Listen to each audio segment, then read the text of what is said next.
YouTube, how's it going? My name is Mangubat. I'm here at my favorite restaurant in the city, Vetri Cucina, and wanted to welcome my good friend Jeff Benjamin. Jeff is the co-owner of Vetri Cucina, and wanted to bring Jeff in to educate everyone, especially millennials, about what is going on with the restaurant scene in town. What's going to go out of business? Who's going to survive?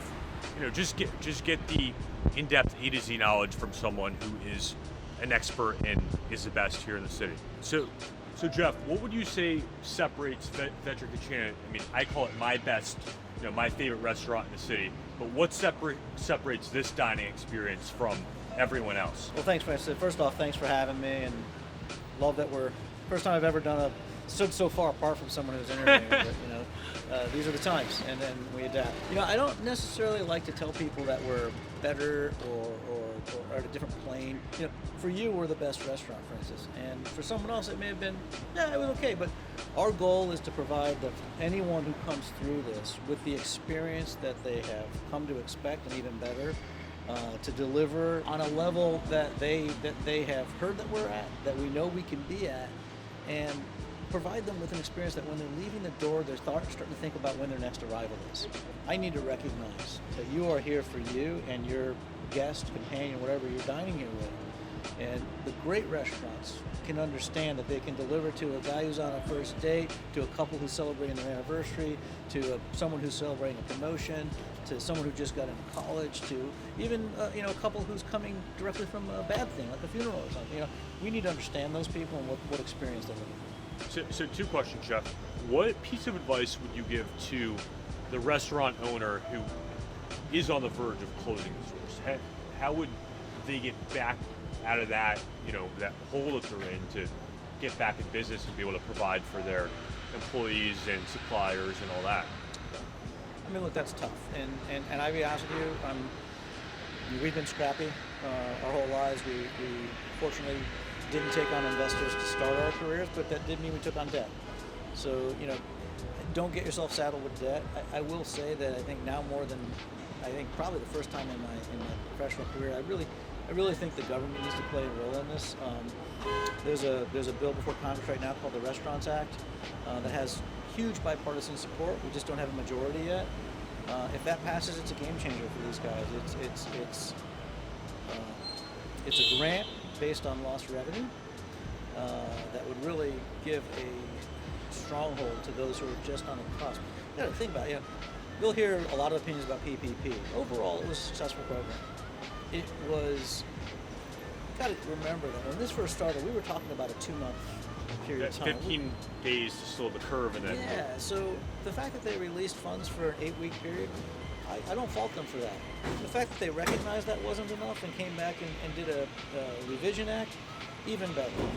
But, it's time for them to kind of get themselves in a room and stop being absolutists about it and pass a bill like that. I don't want to be doomsday about this, but I will tell you, if that doesn't happen, more of our colleagues who have who really don't deserve to be going out of business, and most of them don't deserve to be going out of business. One of my mentors always says, Jeff, you spend too much time trying to change the tires when you're going 65 miles an hour. This is the perfect time because we're not moving at all. I've often felt to myself, and most of my teachers in hospitality school felt this way too. We're in the real estate business too. I'm in the rental business. I rent you a chair, I rent you a table, but your rental period is finite period of time every night. And the other things you can do as a customer is think about how long you've rented my table for, and when your rental period was up, did you stop paying rent? And did you go and give someone else a chance to pay rent? Because think about, you're hearing a lot in the papers these days that we're at 25% capacity. People are saying, I can't survive at 25% capacity.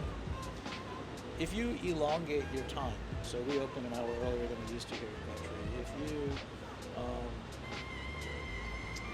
close a little later, and can put more 25% in every couple hours, you might be okay.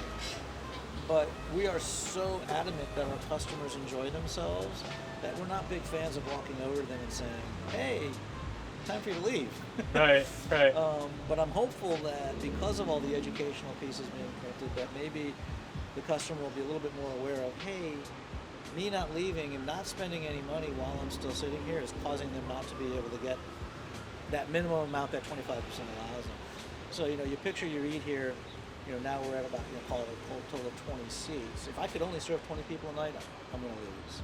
But if I can get everyone to pay their rent, leave, and come, another 20 people can come in, now I'm a little closer to making it, right? And that's kind of the idea that we're trying to, when we're educating people, we're trying to put out there.